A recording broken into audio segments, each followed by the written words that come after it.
the most hardcore morning routines in medieval France, and more. Hey guys, tonight we're going to talk about how people stayed clean in 13th century France. And I say stayed clean because despite what you might think, medieval people actually cared quite a bit about being clean. They just had to deal with the small problem of not having running water, affordable soap, or really any of the things we take for granted when we stumble to the bathroom at 6 in the morning. So get comfortable because we're about to spend the next 2 hours learning exactly how a medieval French peasant managed to wash their face without dying of exposure, and why a nobleman's morning routine involved more servants than a modern spa.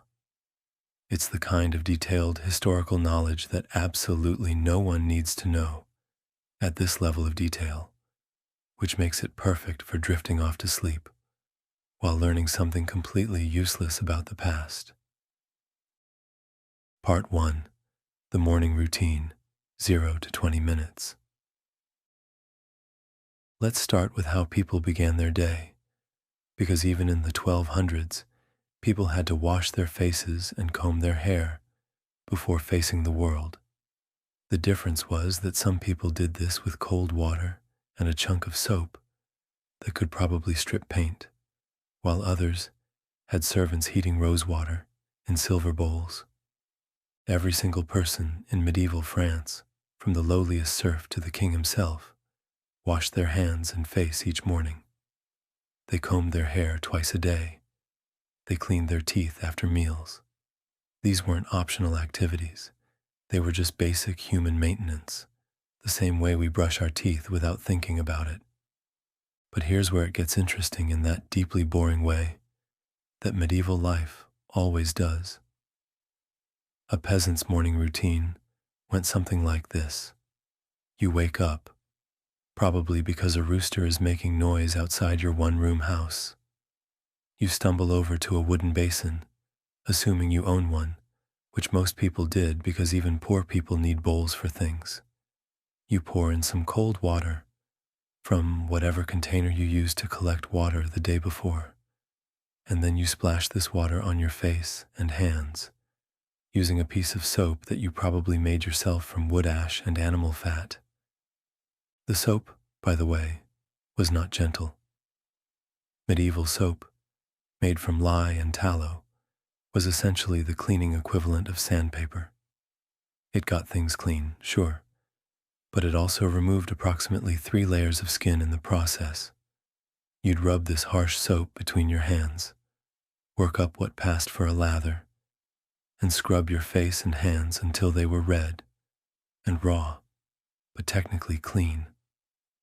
After washing, you'd dry yourself with whatever piece of linen you had available. If you were lucky, it was a dedicated drying cloth. If you weren't, well, you used part of your shirt or just air-dried, depending on the season and how much you enjoyed the feeling of water freezing on your skin. Now, let's compare this to how a nobleman started his day, because the difference is almost comical. A wealthy noble didn't wash himself. That would be undignified. Instead, servants would prepare a silver or copper basin filled with warm water. Not just warm, but heated to the perfect temperature and often scented with rose water or other expensive additions. The water itself was a production. Servants had to heat it over fires, carry it upstairs if the noble lived in a castle, and have it ready at precisely the right moment. The basin was polished and clean. There were multiple clean linen towels available, not the rough hemp cloth that peasants used, but fine, soft linen that felt pleasant against the skin. The soap was imported. While peasants used whatever they could make locally, nobles could afford Castile soap, made with olive oil from Spain, or even more exotic varieties from the Middle East. These soaps were gentle, they smelled good, and they cost about 10 times what a peasant would pay for basic soap. Some nobles used soap that cost more than a peasant family's entire monthly income. The entire process was overseen by professional servants, whose job it was to assist with washing and grooming. There were people whose entire career consisted of making sure noblemen washed their faces properly. Think about that for a moment. Someone's life's work was heating water and holding towels for someone else's morning routine. But here's what's really fascinating about all this. Both the peasant and the noble understood that washing your face was important. They both did it every single day. The peasant didn't skip washing because it was unpleasant or because soap was harsh. The noble didn't do it more often because he had better facilities. They both just accepted that this was part of being a functional human being, and they worked within whatever constraints they had. The difference was purely economic. The peasant's entire morning washing routine cost essentially nothing. Water was free, homemade soap cost a few pennies worth of materials, and the time investment was maybe 5 minutes. The noble's routine cost significantly more and involved multiple people, but it was still the same basic activity, applying water and soap to the face to remove dirt and grease. Medieval people also understood that this needed to be done every day.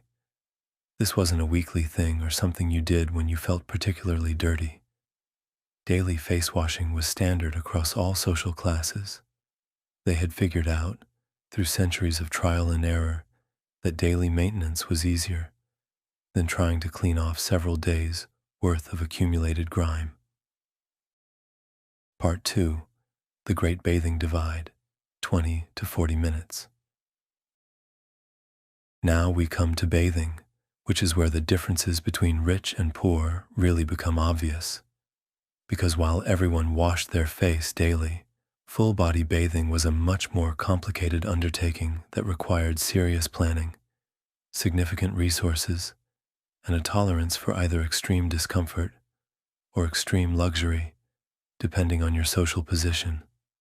Let's start with peasants, because their bathing experience was basically an exercise in making the best of a difficult situation. Most peasants bathed about twice a month when they could afford it, although this varied significantly based on the season, their work schedule, and whether they could gather the necessary resources. The typical peasant bath was conducted in the following manner. You would take a wooden half-barrel, or, if you were lucky, a proper wooden tub that your family had owned for generations. You place this near your fire, because the only way you'll have warm water is if you heat it yourself. Then begins the process of heating enough water to fill the tub, which requires a significant amount of fuel and time. You start heating water in whatever pots you own, which probably aren't very large, so you're looking at heating water in small batches and transferring it to the tub bit by bit. Each pot takes time to heat, and you need enough water to actually submerge your body. So this is easily a 2 or 3 hour process just to prepare for bathing. Once you have a tub of warm water, you need to bathe quickly because the water will cool down quickly. There's no insulation, no way to reheat the water once you're in it, so you're racing against physics to get clean before the water becomes unpleasantly cold. The soap situation is the same harsh lye soap we talked about earlier, except now you're applying it to your entire body, which is about as comfortable as it sounds. You scrub quickly and efficiently, rinse off as best you can, and then you're done, until the next time you can afford to go through this entire process again. However, here's the thing that modern people often fail to understand. Peasants didn't avoid bathing because they didn't value cleanliness. They avoided frequent bathing because it was genuinely expensive and time-consuming. The fuel alone to heat bath water could cost a significant portion of a day's wages. The time investment meant taking several hours away from other necessary work. and the physical discomfort was real.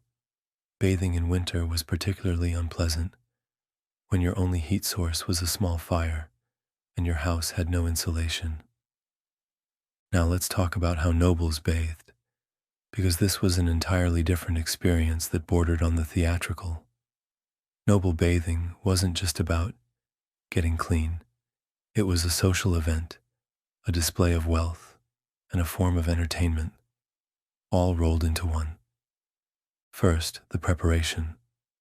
Servants would set up a wooden tub, but not just any wooden tub.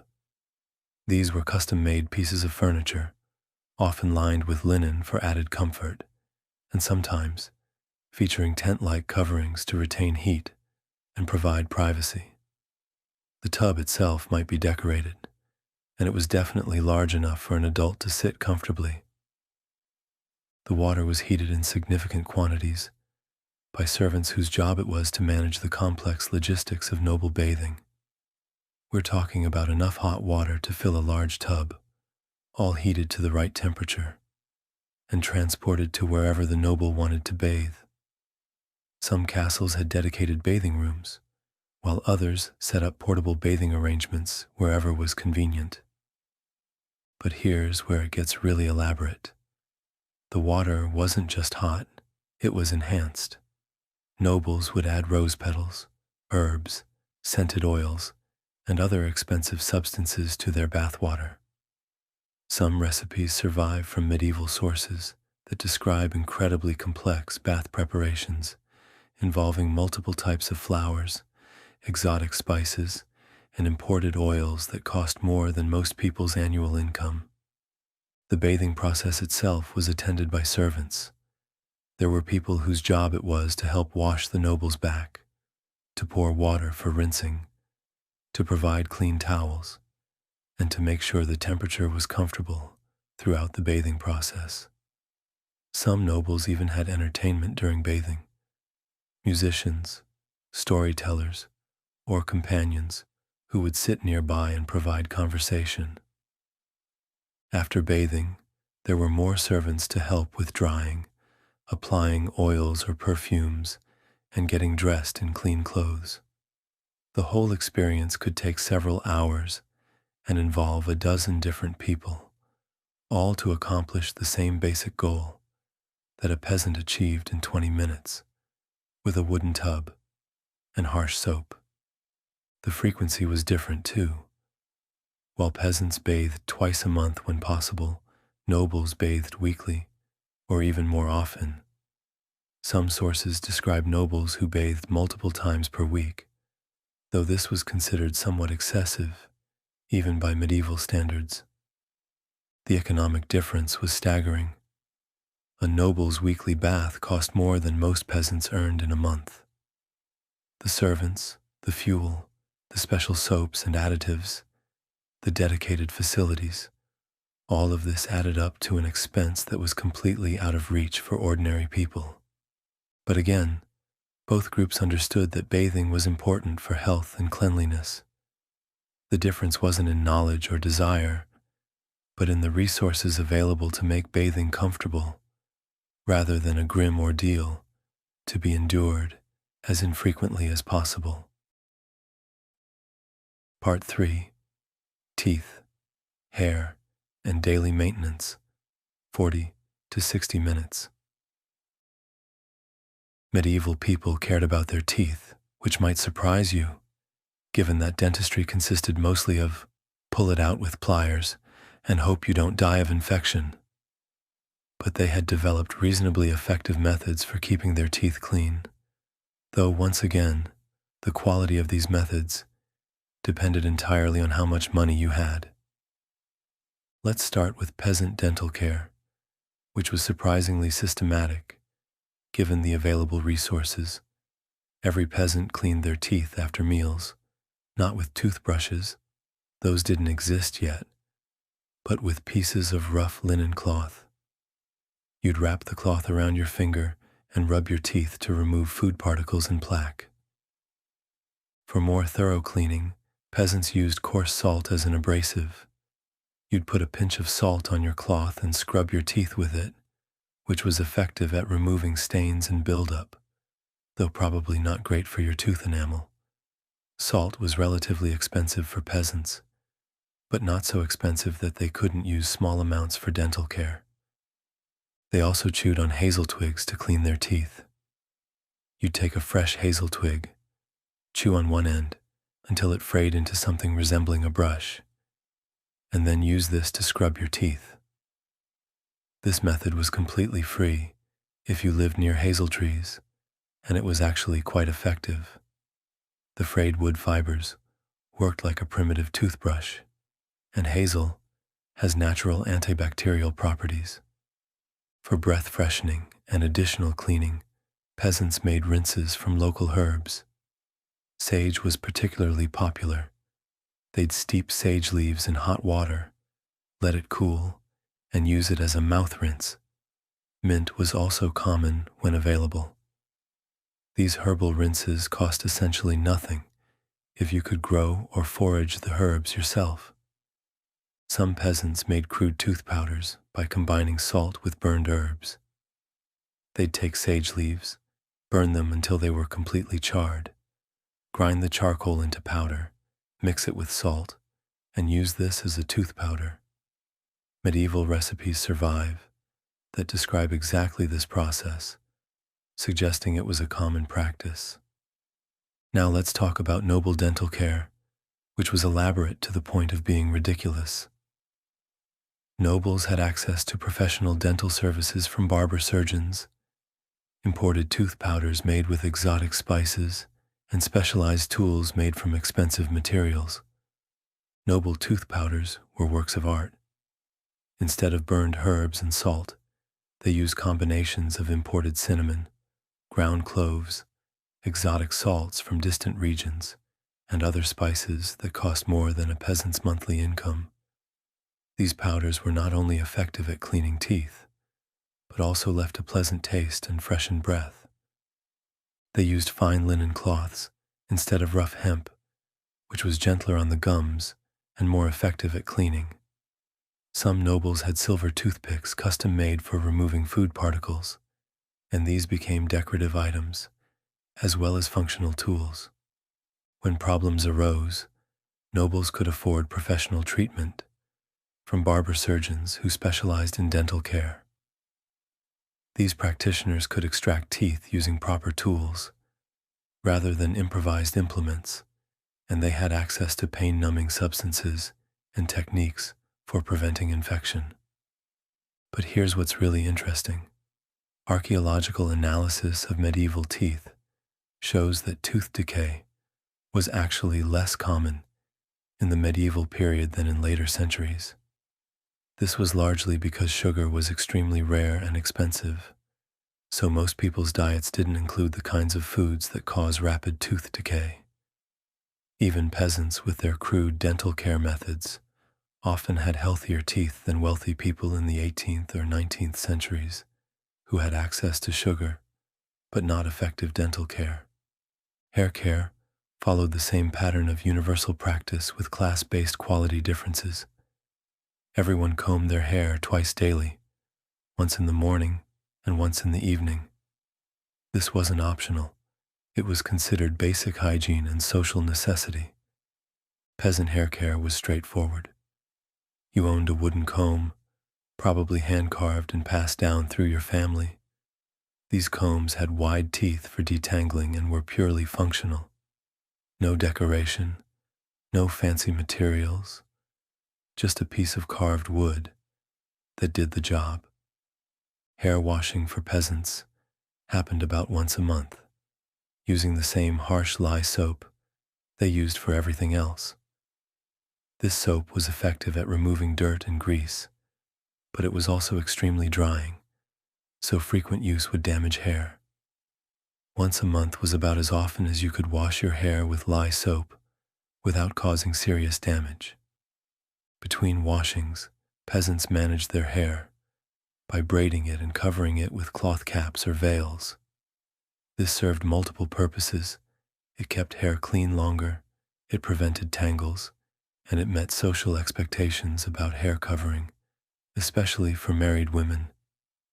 Noble hair care, on the other hand, was an elaborate ritual involving specialized tools, professional services, and expensive products.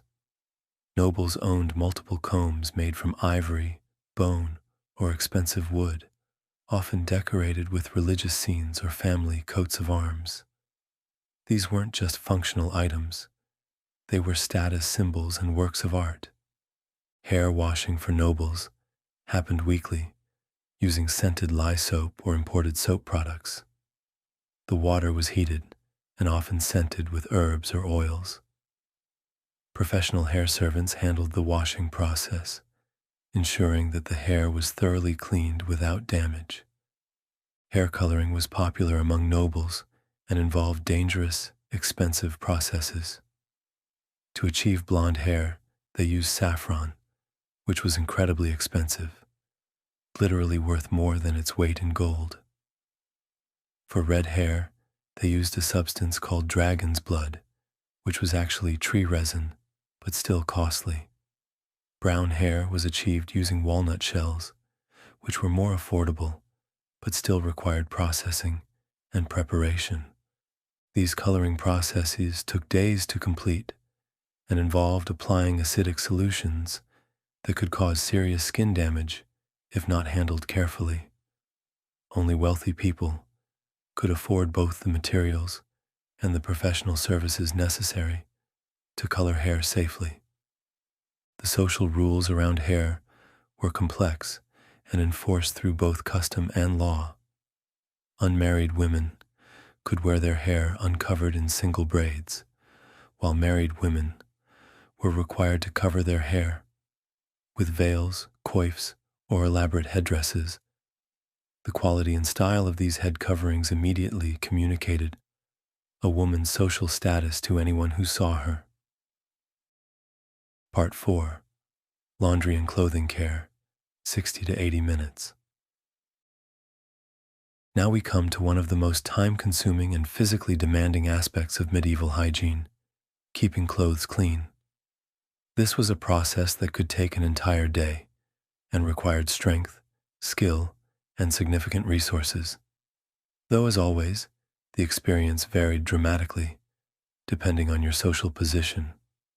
Let's start with how peasants handled their laundry, because this was truly back-breaking work that most modern people would find almost impossible to endure. Peasant families owned very few clothes, maybe 2 or 3 outfits per person, so keeping these clean was essential, since there weren't alternatives to wear while things were being washed. The basic process began with collecting water, which for laundry meant a lot of water. You needed enough to fill a large wooden tub for washing, plus additional water for rinsing. If you lived near a river or stream, you might do your laundry there to avoid having to transport all that water. If not, you faced the challenge of carrying dozens of gallons of water from the nearest source to your home. Next came the soap preparation. Peasants made their own lye soap from wood ash and animal fat, and laundry required more soap than daily washing. You'd need to have prepared enough soap in advance, or you'd spend part of your laundry day making soap, which was itself a time-consuming process involving boiling fat and ash together until they formed a crude soap. The actual washing process was called bucking, and it was exactly as unpleasant as it sounds. You'd soak the clothes in a lye solution for several hours, then take them to a flat stone or wooden board and beat them with wooden paddles.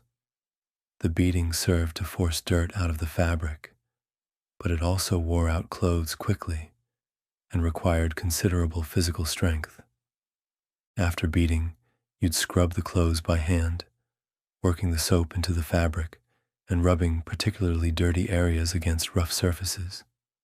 This process removed ground-in dirt and stains, but it was hard on both the clothes and the person doing the scrubbing. Your hands would be raw from the lye soap and constant immersion in water. Rinsing required multiple changes of clean water to remove all the soap residue. Since soap was made with lye, Leaving soap in clothes would cause skin irritation when worn. You'd rinse, wring out by hand, rinse again, wring out again, and repeat until the water ran clear. Drying was weather dependent and could take days. Clothes were hung on bushes, spread on grass, or draped over whatever surfaces were available. In wet weather, clothes might be hung inside near the fire, but this increased the fire risk and made the house smoky and humid. The entire process, from start to finish, took 6 to 8 hours of hard physical labor. Most peasant families did major laundry only once a month, or even less frequently, depending on the season and their work schedule. In winter, when clothes took longer to dry and water was harder to heat, laundry might be done only a few times per year. The economic cost was significant too.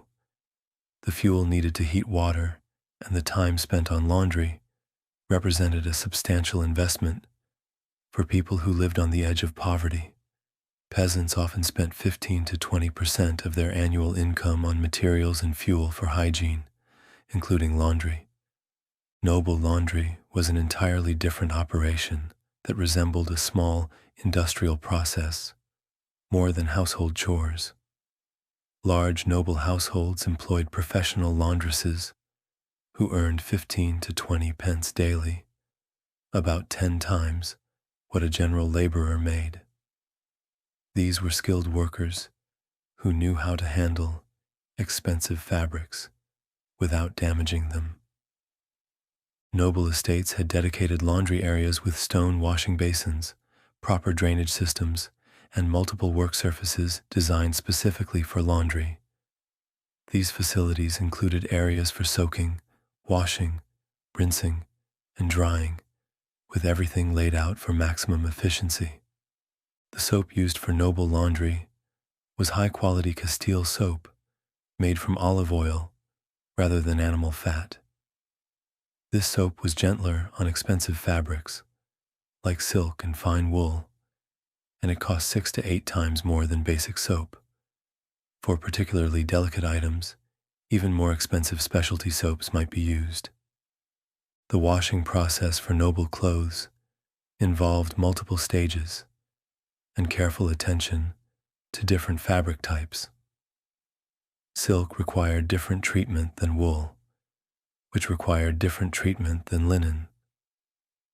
Professional laundresses knew how to adjust water temperature, soap concentration, and handling techniques for each type of fabric.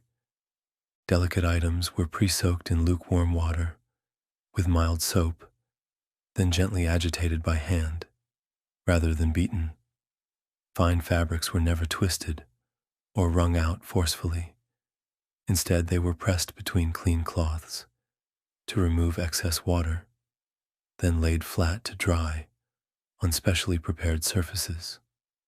The drying process for noble clothes involved dedicated drying rooms or protected outdoor areas where expensive fabrics wouldn't be damaged by weather or contaminated by dust and dirt. Some items were dried on specially constructed frames that maintained the fabric's shape during the drying process. The total cost of laundry operations for a major noble household could consume 3 to 5% of the annual budget. This included not just soap and fuel, but also the wages of professional laundresses, the maintenance of laundry facilities, and the replacement of items damaged during cleaning. But here's what's really striking about medieval laundry. Both peasants and nobles understood that clean clothes were essential for health and social acceptance. Peasants weren't washing their clothes less frequently because they didn't value cleanliness. They were limited by the enormous physical and economic costs of the process. The difference was that nobles could afford to make laundry someone else's problem, while peasants had to choose between spending a full day on laundry and using that day for other essential activities like food production or income-earning work. Part 5. Waste Management and sanitation, 80 to 100 minutes. Medieval waste management is one of those topics that reveals just how much thought and engineering went into problems that modern people never have to think about. Because when you don't have flush toilets connected to city sewer systems, dealing with human waste becomes a major logistical challenge that requires planning, construction, and ongoing maintenance. Let's start with how peasants handled this problem, because they had to come up with practical solutions using minimal resources and basic construction techniques. The standard peasant toilet was a simple pit latrine, basically a hole in the ground, covered by a wooden structure for privacy and weather protection. These pits were typically 1 to 2 meters deep, though this varied based on soil conditions and the amount of effort the family could invest in digging. The pit was covered with a wooden seat, and the whole structure was enclosed by walls made from whatever materials were available: wood planks, woven branches, or even cloth hangings for privacy. Location was crucial and followed strict rules based on centuries of experience with disease prevention. The latrine had to be at least a bowshot's distance from the house, which meant 100 to 200 meters away. This wasn't arbitrary. People had figured out through trial and error that waste-related diseases were less likely if you kept human waste well away from where you lived and prepared food. The pits also had to be located away from water sources like wells or streams. Medieval people understood, even without modern germ theory, that human waste could contaminate drinking water and cause illness. They might not have understood the mechanism, but they definitely understood the connection between waste location and disease. Maintenance was a community responsibility, since individual families couldn't manage pit cleaning alone. Once a year, usually in late summer when the contents had had time to decompose, the pits would be cleaned out. This was unpleasant work that required multiple people and was often organized as a community effort where everyone contributed labor. The waste wasn't simply discarded, it was valuable as fertilizer. Human waste was systematically collected and composted for use in agriculture. This created a closed loop where waste became a resource which was essential in an economy where nothing could be wasted. Some peasant communities built shared latrines serving multiple families. These were larger structures with multiple seats, and they required more complex organization for maintenance and cleaning. Shared facilities allowed communities to pool resources for construction and upkeep, while still maintaining the necessary distance from living areas. Noble waste management was an entirely different level of engineering sophistication that resembled modern plumbing more than peasant pit latrines.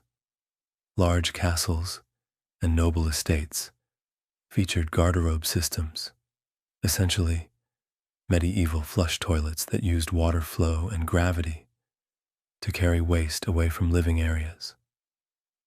These garderobes were built into castle walls with stone-lined chutes that carried waste down multiple stories to collection points below. The chutes were angled and smooth-walled to ensure efficient waste transport, and they often emptied into moats or specially constructed cesspits well away from the main buildings. Some garderobe systems were remarkably sophisticated. They included water flow systems that used diverted streams or specially constructed water supplies to flush waste through the chutes. The water flow helped prevent accumulation and odors while carrying waste to disposal areas where it could decompose safely. Privacy and comfort were built into noble waste management systems. Garderobes often featured stone seating that was shaped for comfort, and some even had dual seats for social interaction. Apparently, medieval nobles sometimes conducted business while using the toilet together, which gives you some insight into medieval attitudes toward privacy. Professional maintenance was provided by specialized workers called Gong farmers, who were paid 3 times the wages of ordinary laborers to clean and maintain waste systems. This was dangerous, unpleasant work that required specialized knowledge and equipment, but it was essential for keeping the systems functional. The cesspits that collected waste from garderobe systems were engineering marvels in their own right. These were stone-lined pits that could be 2 to 4 meters deep and were strategically located for easy access by cleaning crews, while remaining well away from water sources and living areas. Some noble estates developed waste management into revenue streams. The collected waste was sold as fertilizer to agricultural operations, creating income that helped offset the costs of system maintenance. This required organizing collection, transport, and sales, essentially turning waste management into a small business operation. The scale of noble waste management systems was impressive. Archaeological evidence from 104 medieval cesspits analyzed by researchers shows that these systems handled the waste from hundreds of people, not just the noble family, but all the servants, guards, and other personnel who lived and worked in major castles and estates. Water management was integrated with waste management in sophisticated ways. Separate water sources were designated for drinking versus cleaning, with careful attention to preventing cross-contamination. Some systems included settling tanks and filtration systems that improved water quality and reduced the risk of waste-related contamination. The engineering principles behind medieval waste management were sound and remained in use for centuries. The focus on distance from living areas, water source protection, and systematic removal and disposal created systems that were effective at preventing disease and maintaining sanitation standards. What's really remarkable is that both peasant and noble waste management systems were based on the same basic understanding of sanitation principles. Both groups understood that human waste needed to be kept away from food and water. That location was crucial for health, and that regular maintenance was essential for system functionality. The difference was in the resources available for implementation. Peasants used simple, labor-intensive methods that required community cooperation and personal effort. Nobles invested in complex engineering systems that provided convenience and comfort while handling the same basic sanitation needs. Part 6. Water access and treatment, 100 to 120 minutes. Water was the foundation of all medieval hygiene, and obtaining clean, safe water was a constant challenge that required significant time, effort, and resources. The methods people used to access and treat water reveal a sophisticated understanding of water, quality, and safety that developed through centuries of trial and error. Peasant water access was a daily challenge that consumed significant time and energy. Most peasant families relied on communal wells that served entire villages or neighborhoods. These wells were typically 5 to 15 meters deep, though some reached greater depths in areas where the water table was low. Well construction was a community effort that required pooling resources and labor. Digging a well by hand to depths of 10 to 15 meters was dangerous, difficult work that could take weeks or months to complete. The well shaft had to be lined with stones to prevent collapse, and this required skilled construction techniques and substantial amounts of stone. Water collection from communal wells was organized to prevent conflicts and ensure fair access. Communities developed scheduling systems where different families had designated times for water collection, and there were often rules about the maximum amount each family could take during periods of scarcity. The physical work of water collection was substantial. Water is heavy, about 8 pounds per gallon, and peasant families needed dozens of gallons daily for drinking, cooking, and basic hygiene. This meant multiple trips to the well each day, carrying heavy containers over distances that could be hundreds of meters. Peasants also collected rainwater whenever possible, using wooden barrels and other containers placed to catch runoff from roofs. This water was softer than well water and better for washing clothes and hair, though it required filtration to remove debris and was only available during certain seasons. Natural water sources like rivers and streams provided another option, though peasants understood that flowing water was safer than stagnant water. They preferred to collect water from upstream locations away from areas where animals drank or waste was disposed of, showing practical understanding of contamination risks. Water treatment by peasants was simple but effective.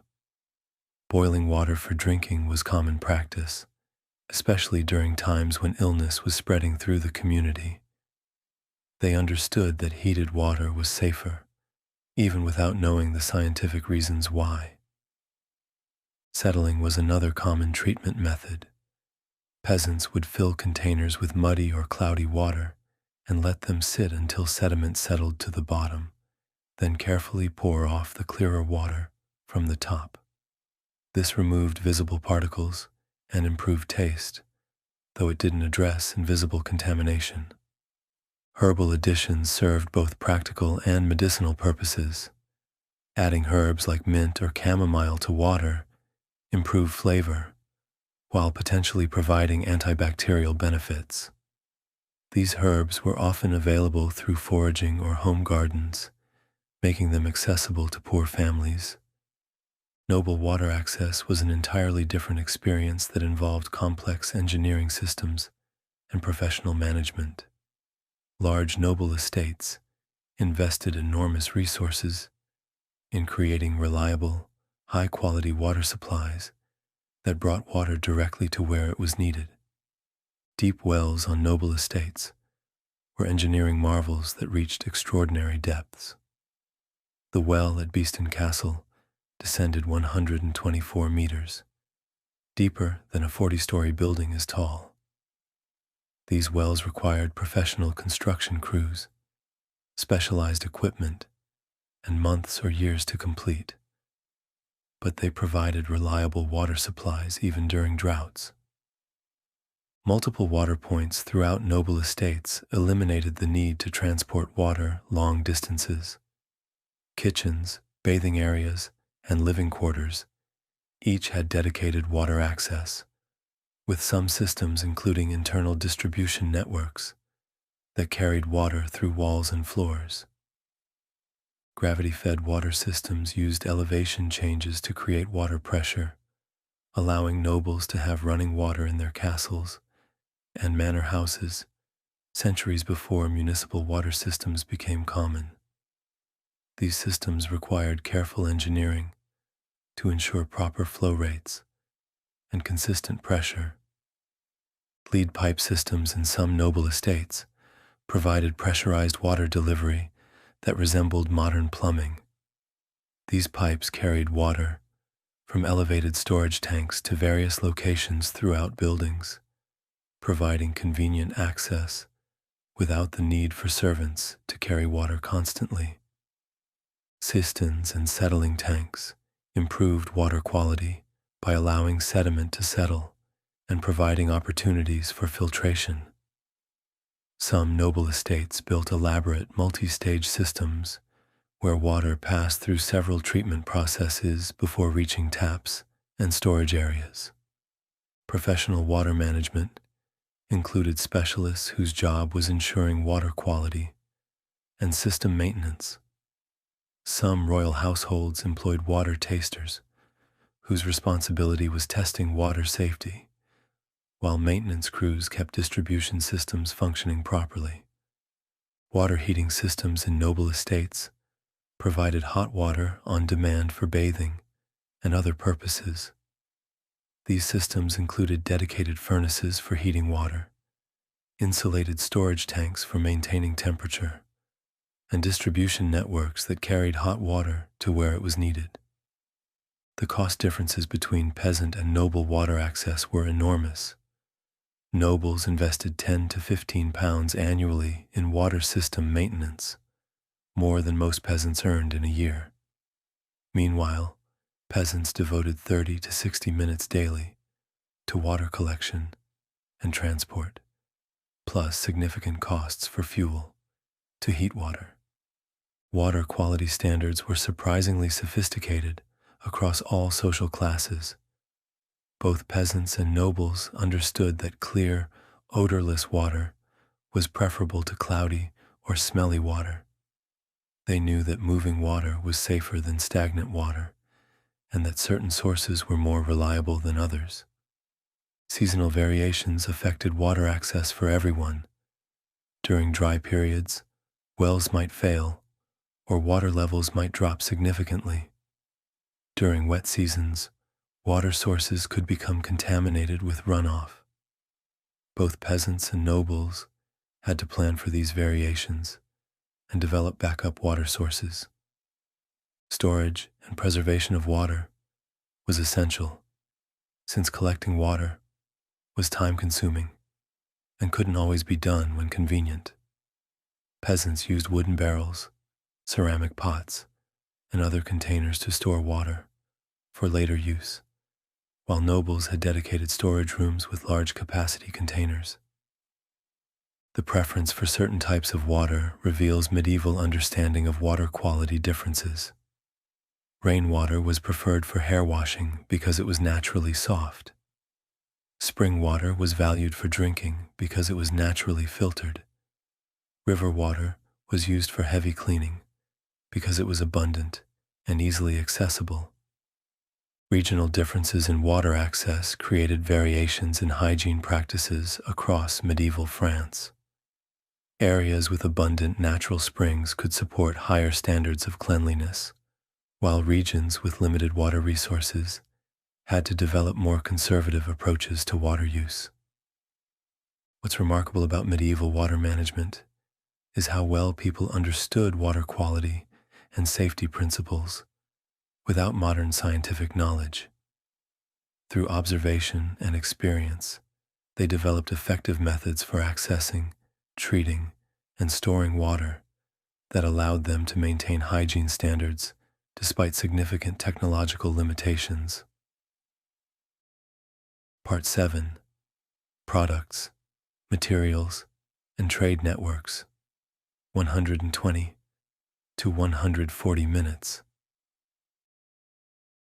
The materials used for medieval hygiene reveal a fascinating picture of international trade, local production, and social stratification that connected French villages to markets as distant as the Middle East and Africa.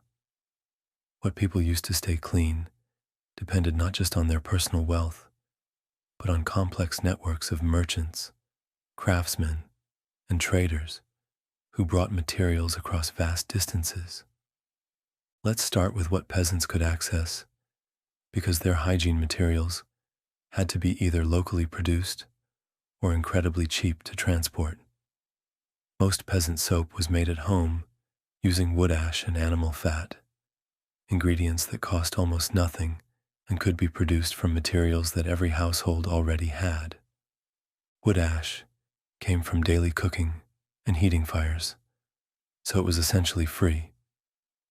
You'd save the ash from burning hardwood, leach it with water to extract the lye, and then boil this lye with animal fat until it formed a crude soap. The fat came from whatever animals the family slaughtered for food, so again, this was using materials that would otherwise be discarded. The soap-making process was time-consuming and required skill to get the proportions right. Too much lye, and the soap would be harsh enough to damage skin and clothes. Too little lye, and the mixture wouldn't saponify properly and wouldn't clean effectively. Peasant women learned soap-making techniques from their mothers, and passed them down through generations. Local herbs provided scenting and medicinal benefits for peasant hygiene products. Lavender, mint, chamomile, and sage could be gathered wild or grown in small gardens, and these herbs served multiple purposes: scenting soap, making rinses for hair and mouth care, and providing what people believed were medicinal benefits for skin and overall health. Creative substitutions were common when traditional materials weren't available. Soapwort plants could be used as soap substitutes. When crushed and mixed with water, they produced a natural lather that was gentler than lye soap. Human urine was collected and aged for use in laundry because the ammonia helped break down stains and grease. Vinegar mixed with ash created cleaning solutions for different purposes. These alternative materials required knowledge and skill to use effectively. Peasants had to know which plants could substitute for expensive materials, how to prepare them properly, and when to use them for best results. This knowledge was passed down through communities and represented generations of experimentation and refinement. Regional variations in available materials created different hygiene practices across France.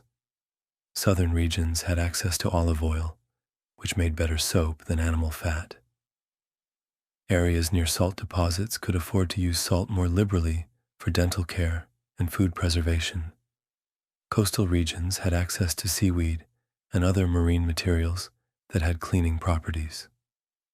Transportation costs meant that even relatively inexpensive materials could become costly if they had to travel long distances.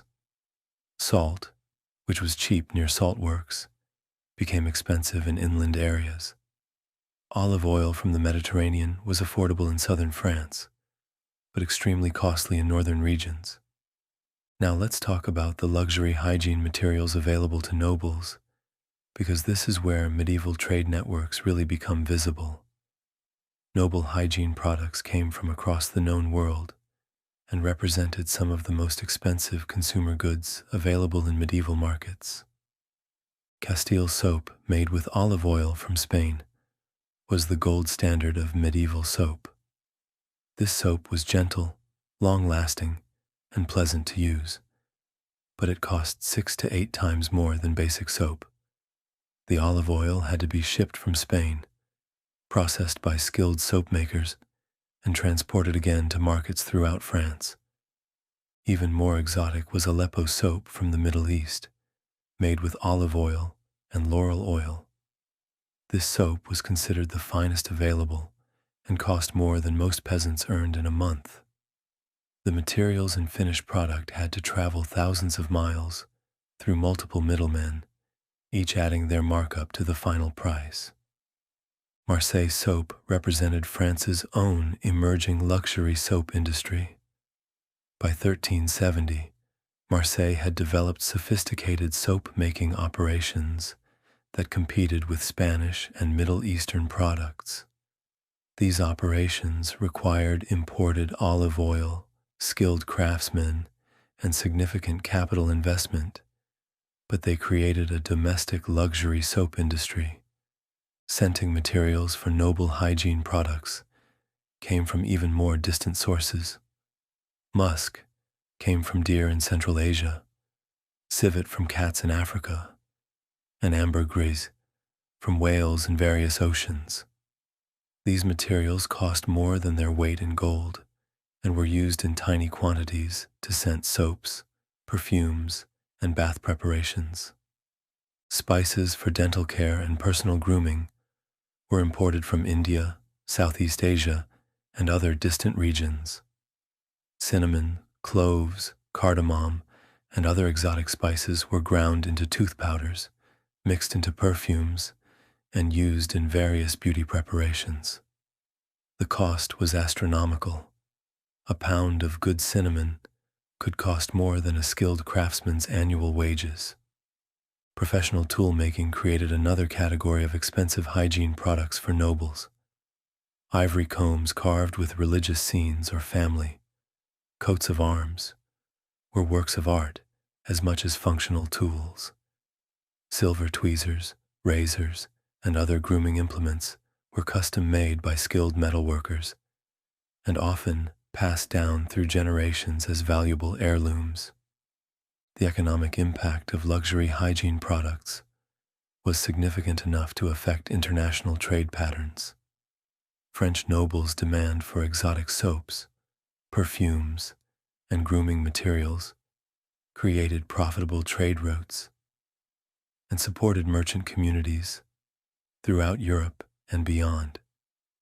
Trade regulations and guild systems controlled the production and distribution of hygiene products. Soap makers in major cities formed guilds that set quality standards, controlled prices, and regulated who could practice the trade.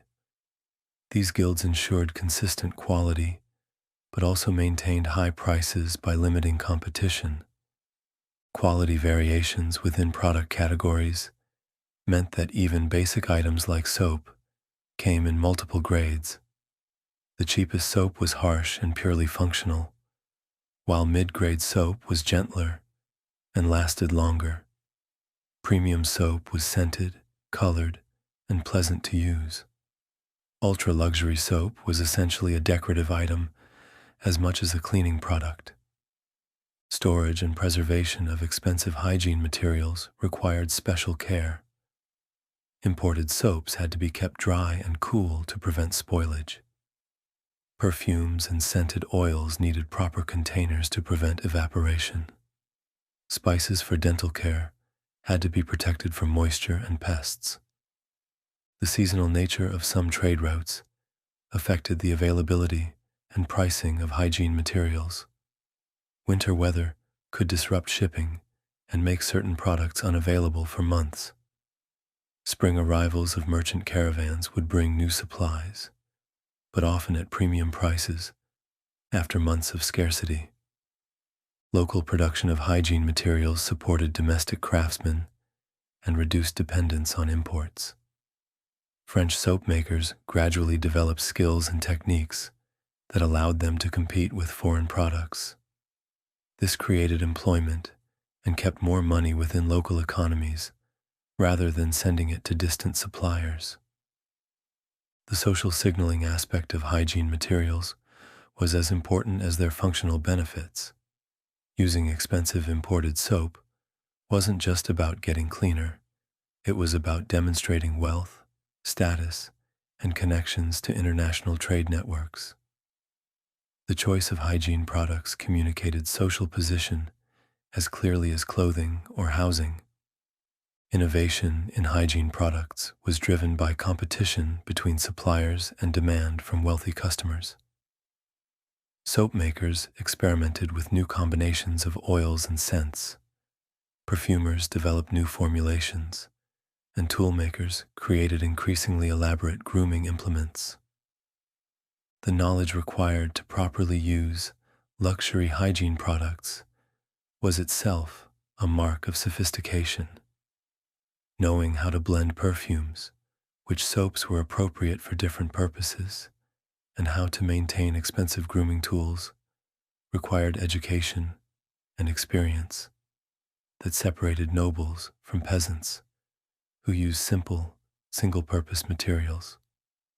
What's fascinating about medieval hygiene materials is how they reveal the global nature of medieval trade and the sophisticated consumer culture that existed among the wealthy. These weren't just cleaning products. They were luxury goods that connected French nobles to producers and suppliers across 3 continents and demonstrated the complex economic networks that supported medieval aristocratic life. Part 8. Bathhouses, Religion, and Social Dynamics, 140 to 160 minutes. Public bathhouses represent one of the most fascinating aspects of medieval social life because they were places where the usual rigid class distinctions of medieval society were both maintained and temporarily suspended. These establishments served as healthcare centers, entertainment venues, and social hubs, all rolled into one, creating complex dynamics that reveal a lot about medieval attitudes toward the body, cleanliness, and social interaction. Let's start with how bathhouses actually operated, because they were much more sophisticated businesses than you might expect. Most medieval towns of any size had multiple bathhouses, and these were regulated by guild systems that controlled everything from pricing to operating hours to service standards. The basic pricing structure was standardized across most of France. Steam baths cost 2 deniers, which was affordable for working people, but still represented a significant expense. Full baths cost 4 deniers, which put them out of reach for the poorest people, but accessible to skilled craftsmen and successful peasants. For comparison, a common laborer might earn 2 to 4 pence daily, so a full bath represented a day's wages. Operating hours were strictly regulated for both practical and moral reasons. Bathhouses couldn't open before daybreak, partly for security reasons, and partly because early morning hours were reserved for religious observances. They had to close by sunset for similar reasons, and they were completely closed on major religious holidays. The facilities themselves were more elaborate than simple washing areas. Most bathhouses featured multiple pools or tubs of different temperatures, allowing customers to move from hot to warm to cool water as part of their bathing routine. Steam rooms provided intense heat that was believed to open pores and improve the cleaning process. But bathhouses were much more than just places to get clean. They functioned as social centers where people gathered to gossip, conduct business, and enjoy entertainment. Many bathhouses served elaborate meals, and customers might spend entire afternoons eating, bathing, playing games, and socializing with friends and neighbors. The entertainment aspect was significant. Bathhouses often employed musicians, storytellers, and other performers to entertain customers while they bathed. Some establishments featured gaming areas where people could play dice, chess, or other popular games. The atmosphere was more like a modern spa or social club than a simple washing facility. Medical services were commonly available at bathhouses because the warm, humid environment was considered beneficial for various health conditions. Barber surgeons often maintained practices at bathhouses, offering services like bloodletting, tooth extraction, wound treatment, and other medical procedures. This combination of bathing and medical care made bathhouses accessible healthcare centers for people who couldn't afford private physicians. The services were less expensive than visiting university-trained doctors, and the combination of bathing and medical treatment was thought to be particularly effective for certain conditions. Gender segregation in bathhouses evolved over time and varied by location. Early medieval bathhouses often featured mixed-gender bathing, which was accepted as normal social interaction. However, during the 13th and 14th centuries, increasing religious and moral concerns led to gradual separation of male and female bathing times or areas. The church's attitude toward bathhouses was complex and often contradictory. Official church doctrines supported cleanliness as necessary for health and spiritual preparation, and many church leaders recognized that bathhouses served important social and medical functions. However, church authorities were concerned about the moral activities that sometimes occurred at bathhouses. The main concerns were related to prostitution and sexual activity, which were common at many bathhouses. Some establishments essentially functioned as brothels that happened to also offer bathing services. Church authorities tried to regulate these activities through moral penalties and local laws, but enforcement was inconsistent. Interestingly, the church often overlooked or tolerated these moral issues because authorities believed that controlled outlets for sexual activity prevented worse social problems. The attitude seemed to be that bathhouses, even with their moral complications, were preferable to having no organized spaces for social interaction and stress relief. Class distinctions persisted within bathhouses despite the shared experience of public bathing. Wealthy customers could afford private rooms, premium services, and elaborate meals while bathing. They might bring their own servants to attend them, and they certainly used higher quality soaps and oils than common customers. Working-class customers used shared facilities and basic services, but they still participated in the social aspects of bathhouse culture.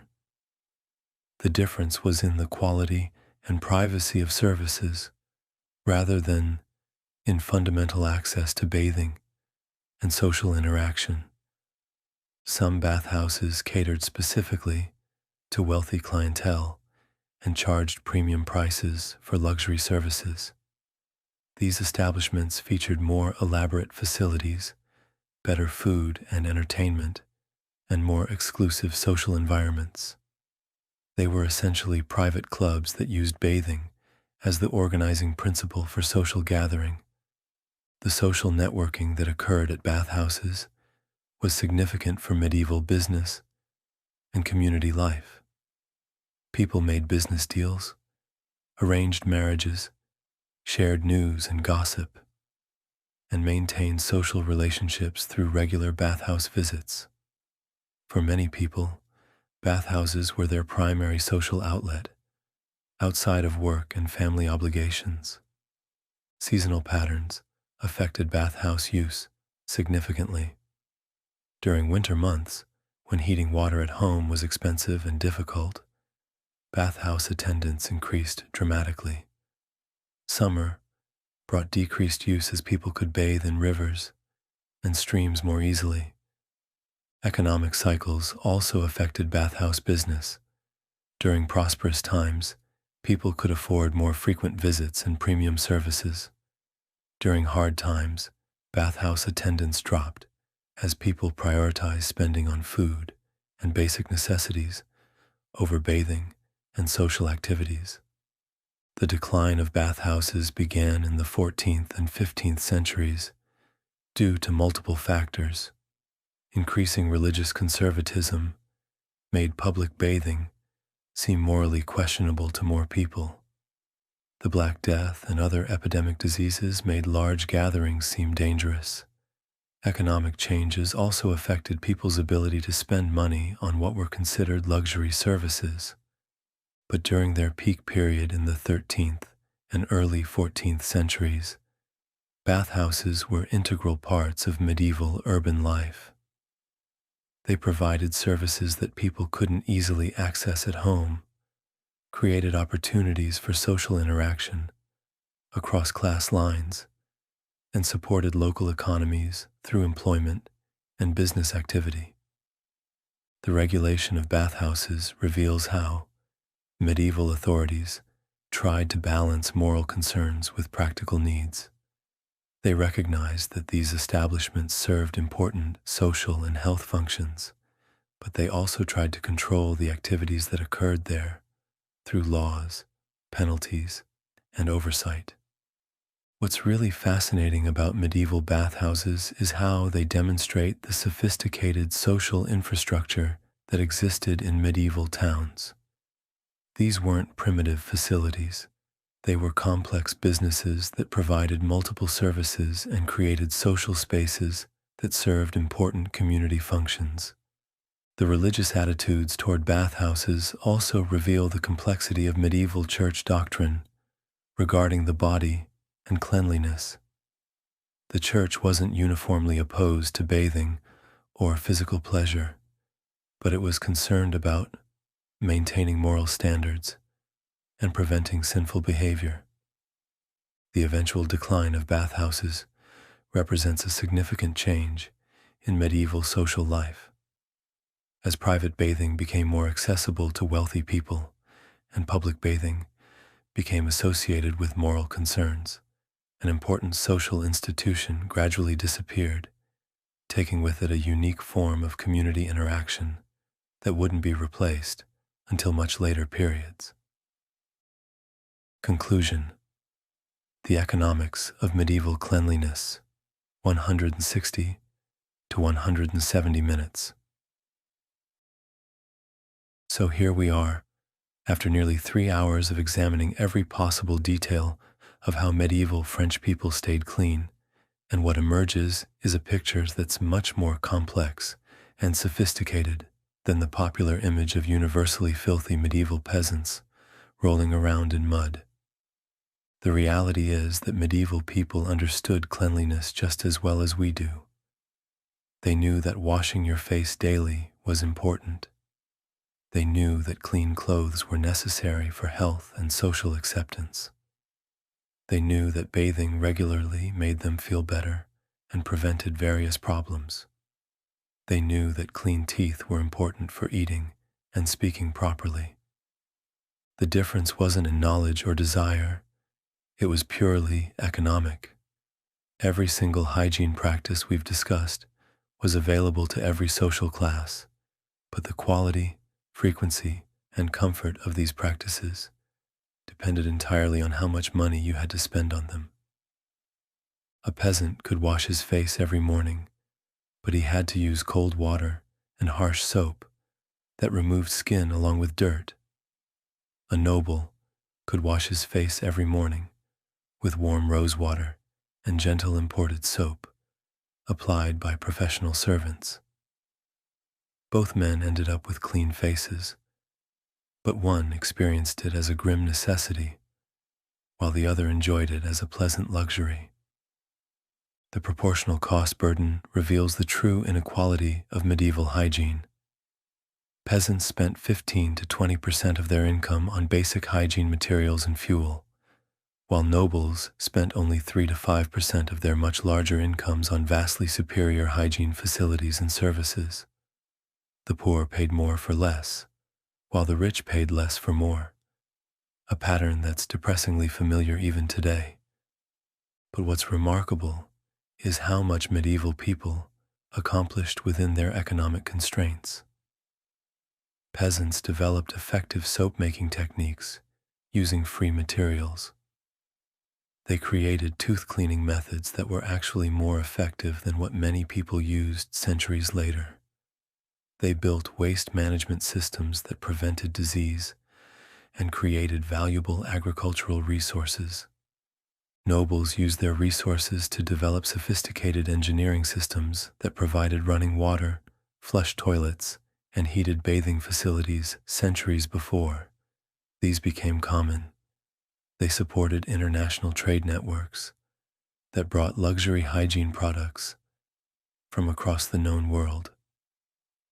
They employed professional specialists whose entire careers focused on perfecting hygiene practices. The social signaling aspect of medieval hygiene was crucial for understanding how these practices functioned in daily life. Hygiene wasn't just about getting clean, it was about demonstrating your social position, your economic resources, and your cultural sophistication. The soap you used, the frequency of your bathing, and the quality of your grooming tools all communicated information about your place in society. This social function of hygiene helped drive innovation and trade. Nobles' demand for exotic soaps and perfumes created profitable trade routes and supported craftsmen throughout Europe and beyond. The desire to distinguish themselves from lower classes motivated continuous refinement and elaboration of hygiene practices. The religious context added another layer of complexity to medieval hygiene. The church supported cleanliness as spiritually and physically necessary, but it was concerned about the moral implications of focusing too much attention on bodily pleasure. This created a framework where hygiene was encouraged, but had to be practiced within acceptable moral boundaries. Gender differences in hygiene practices reflected broader social expectations about male and female roles. Women were expected to spend more time and attention on appearance and cleanliness, while men's hygiene was more focused on basic functionality. However, both genders across all social classes maintained daily hygiene routines adapted to their economic circumstances. The technological sophistication of medieval hygiene systems is genuinely impressive. The engineering required to provide running water to castles, the chemistry involved in soap making, and the planning required for waste management systems all demonstrate capabilities that are often underestimated in popular understanding of the medieval period. Regional variations in hygiene practices reflected the geographic and economic diversity of medieval France. Southern regions with access to olive oil developed different soap-making traditions than northern areas that relied on animal fats. Coastal areas had access to marine materials, while inland regions used forest products for hygiene purposes. The decline of certain hygiene practices, particularly public bathhouses, reveals how social and religious changes could override economic and practical considerations. Even when services were useful and popular, changing moral attitudes and disease concerns could eliminate entire social institutions.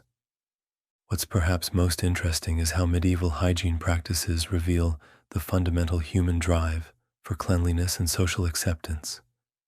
Despite enormous economic and technological constraints, people found ways to stay clean, smell pleasant, and present themselves appropriately to their communities.